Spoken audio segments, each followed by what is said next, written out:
Pensiun dalam 10 tahun, apakah mungkin atau mustahil? Yang bikin banyak orang gagal pensiun bukan karena nggak mungkin, tapi karena mereka pakai cara yang salah dari awal. Nah, di video ini kita bakalan bongkar nih, cara realistis yang jarang dibahas agar bisa pensiun dalam 10 tahun. Bahkan buat kamu yang ngerasa mulai dari nol. Ini strategi ampuh yang bisa kamu jalanin dari sekarang. Dan kita mulai dari kesalahan paling umum yang bikin orang stuck jalan di tempat, yaitu pensiun 10 tahun itu bukan nabung, tapi ngebut penghasilan.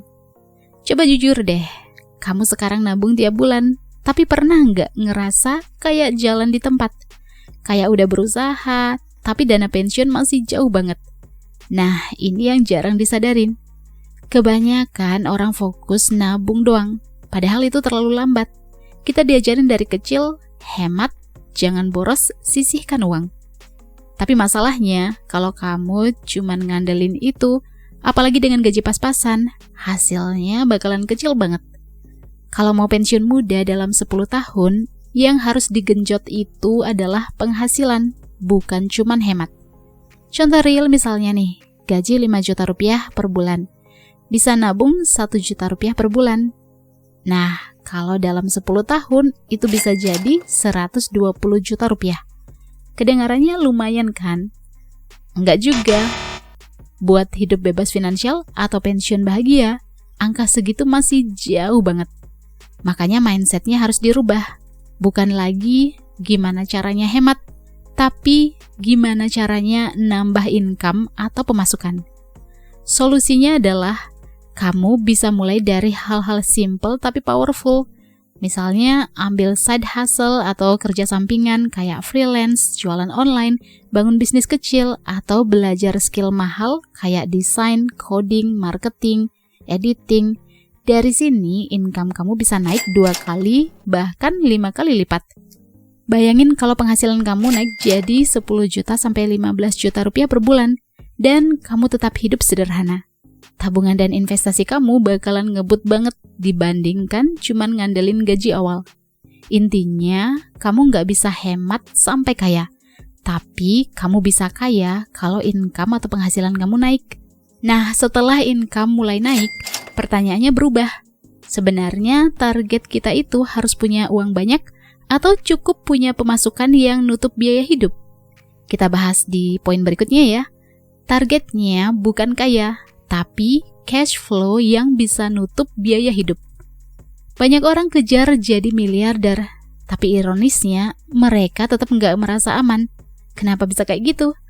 Well, karena yang mereka kejar salah dari awal. Ini nih yang jarang orang sadari.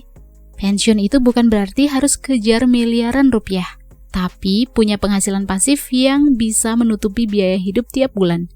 Kalau kamu ngerti ini, cara mainnya langsung berubah total.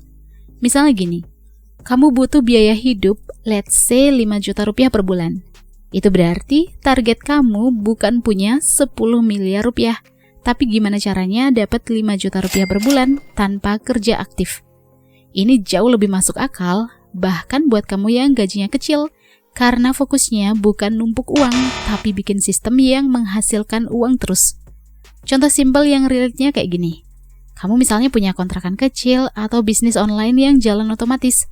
Punya produk digital atau dividen dari saham yang bisa kasih income tiap bulan. Dari situ, kamu bisa dapat 1 juta rupiah, 2 juta rupiah, lama-lama bisa tembus 5 juta rupiah. Nah, di titik itu, kamu udah mulai ngerasain bebas finansial. Bukan karena kamu super kaya, tapi karena biaya hidup kamu udah ketutup. Ini inti dari cara bebas finansial yang jarang dibahas. Dan ini juga salah satu tips bebas finansial yang paling penting, yaitu fokus ke cash flow alias aliran pemasukan, bukan angka di tabungan. Makanya banyak orang gagal pensiun karena mereka kejar angka besar yang bikin stres, bukan sistem penghasilan pasif yang bikin tenang. Begitu kamu ngerti ini, tujuan kamu jadi jelas, realistis, dan bisa dicapai bahkan dari kondisi sekarang. Tapi ada satu hal penting yang sering bikin orang nyerah di tengah jalan. Karena jujur aja ya, 10 tahun itu mungkin, tapi ada harga yang harus kamu bayar di awal. Kita bahas di poin berikutnya ya. 10 tahun itu mungkin, tapi harus ekstrim di awal. Semua orang pengen pensiun muda, tapi hampir nggak ada yang siap bayar harga di awal. Pertanyaannya adalah, kamu siap beda atau mau sama kayak kebanyakan orang? Ini bagian yang agak pahit. Kalau mau cepat, kamu harus beda dari orang kebanyakan. Banyak orang pengen dana pensiun cepat, tapi gaya hidupnya masih sama. Nongkrong tiap minggu, upgrade gadget, liburan terus. Akhirnya, ya stuck gitu-gitu aja. Kalau kamu serius mau hidup bebas finansial dan pensiun bahagia dalam 10 tahun, ada fase yang nggak enak, tapi wajib dilewatin. 3-5 tahun pertama adalah hidup di bawah standar, kerja lebih keras dari rata-rata, dan invest hampir semua income tambahan. Contoh real yang relate misalnya, teman kamu nih tiap weekend hangout. Kamu mungkin harus nolak karena lagi bangun side hustle atau kerja sampingan. Teman kamu upgrade iPhone. Kamu masih pakai yang lama karena uangnya diputer ke bisnis atau investasi. Bahkan saat gaji pas-pasan, kamu tetap maksa cari tambahan income atau penghasilan dan nggak langsung dinaikin lifestyle-nya. Ini bukan balance, ini fase gaspol. Dan jujur aja ya, fase ini emang capek banget. Kadang kamu ngerasa ketinggalan, tapi justru disinilah lompatan itu terjadi. Karena kalau kamu tahan 3-5 tahun ini, hasilnya bakalan beda jauh. Income jadi naik, aset mulai kebentuk, cash flow atau aliran pemasukan mulai jalan. Dan 5 tahun berikutnya, kamu bisa mulai santai, bahkan hidup dari hasil yang kamu tanam sekarang. Jadi bukan nggak mungkin ya, tapi memang nggak nyaman di awal. Nah masalahnya, walau kamu udah kerja keras dan investasi, ternyata itu masih belum cukup kalau caranya biasa aja. Kita lanjut ke poin berikutnya ya. Investasi biasa nggak cukup, harus ada leverage. Kenapa banyak orang udah rajin investasi tapi tetap jauh dari pensiun muda? Jawabannya simple ya. Caranya terlalu aman, jadi hasilnya juga lambat. Kalau cuman andelin reksadana atau saham doang, biasanya terlalu lama. Bukan karena jelek ya, tapi kalau target kamu dana pensiun dalam 10 tahun, itu kurang ngebut. Di sini kamu butuh leverage. Leverage itu gampangnya gini, kamu pakai alat bantu biar hasil kamu bisa berlipat, tanpa harus nambah waktu secara linear. Jadi bukan cuman kerja keras, tapi kerja cerdas. Contohnya misalnya nih, bisnis yang marginnya besar, kamu jual produk atau jasa, untungnya bisa jauh lebih tinggi dibandingkan nabung doang. Atau misalnya properti, pakai uang bank, kamu beli aset pakai KPR, tapi yang bayar cicilan bisa dari penyewa. Atau bisa juga skill yang bisa dilipat gandakan, misalnya freelance atau jadi agensi.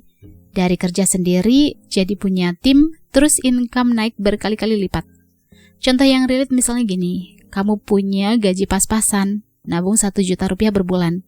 Itu udah bagus kok, tapi ya lambat. Bandingin sama kamu buka jasa kecil-kecilan, dapat income tambahan misalnya 3-5 juta per bulan. Dalam setahun, loncatnya jauh banget. Dari sini peluang kamu buat hidup bebas finansial dan pensiun bahagia jadi jauh lebih realistis. Intinya adalah main aman itu sama dengan lama. Sedangkan main cerdas itu sama dengan lebih cepat. Tapi ada satu hal yang sering banget jadi penghambat. Bahkan setelah orang ngerti semua strategi ini. Banyak yang gagal bukan karena nggak bisa, tapi karena nggak kuat jalaninnya. Kita bahas di poin terakhir ya. Banyak orang gagal bukan karena nggak bisa, tapi nggak tahan. Strateginya udah tahu, caranya juga udah jelas, tapi kenapa tetap gagal? Jawabannya simpel, bukan nggak bisa, tapi nggak tahan. Ini yang paling real. Secara hitungan, pensiun dini dalam 10 tahun itu mungkin. Bahkan banyak yang secara teori bisa capai bebas finansial, termasuk kamu yang mulai dari kecil-kecil. Tapi masalahnya, nggak konsisten, gaya hidup naik terus, nggak sabar lihat hasil. Awal-awal semangat banget nih, mulai nabung, mulai side hustle atau kerja sampingan, mulai belajar cara bebas finansial. Tapi masuk bulan ketiga atau keenam, udah mulai capek, mulai kendor. Lihat teman upgrade hidup, kita ikut-ikutan. Uang yang harusnya diinvest malah kepake. Contoh yang relate misalnya gini, baru dapat tambahan income 2 juta rupiah, harusnya bisa dipakai buat investasi atau bangun aset kan? Tapi karena ngerasa gua udah kerja keras, akhirnya dipakai buat healing, gadget baru, atau nongkrong lebih sering. Padahal gamenya itu simple. Income naik atau penghasilan naik, simpan dan invest. Gitu ulang terus. Itu doang, nggak ribet. Ini juga salah satu tips bebas finansial yang paling penting yang jarang dibahas, yaitu bukan soal strategi canggih, tapi soal tahan prosesnya. Karena hasil besar itu butuh waktu, dan di tengah jalan, kamu bakal ngerasa stuck, bosen, bahkan pengen nyerah. Yang bikin gagal bukan strateginya, tapi mental tahan prosesnya. Kalau kamu bisa konsisten saat orang lain berhenti, bisa tahan saat orang lain nyerah, disitulah kamu mulai beda. Dan justru itu yang bikin kamu beneran sampai ke titik bebas finansial. Kalau suka video kayak gini, share videonya, like dan subscribe channel Uang Ngalir Terus.